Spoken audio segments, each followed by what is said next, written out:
I guess we often wonder how certain phrases come into context and into the mainstream of thinking. And one of the odd phrases now that exists among business people is the encouragement to people, or the encouragement by individuals, to try to persuade their employees to learn to think outside the box. And it's a statement that, if you think about it, it has some puzzling elements to it. I'd like to share some thoughts I had about thinking outside the box.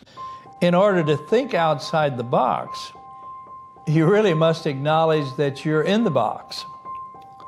What is the box? Are you in more than one box? Who controls the box? Instead of learning to think outside the box, would you rather learn how to get out or free yourself from the box? A simple explanation of the box is any activity or enterprise that you are in any way involved with which has an authoritative perimeter.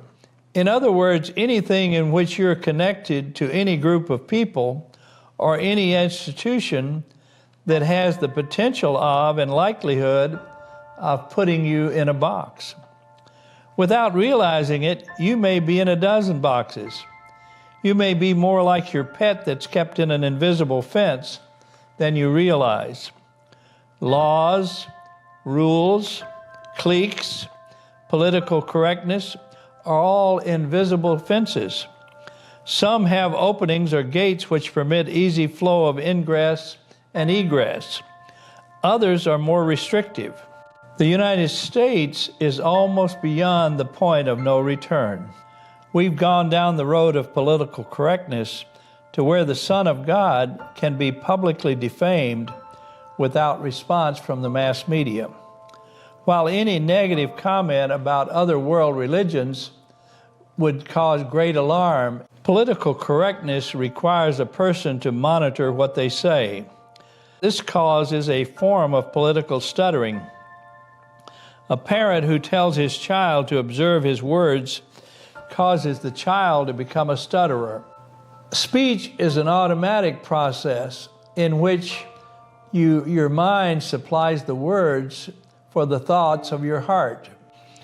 When you're under the direct control of an authority figure, a parent, a teacher, or boss, you respond to their choice of action for you. If you continue that control in their absence, you're then in a box or invisible fence.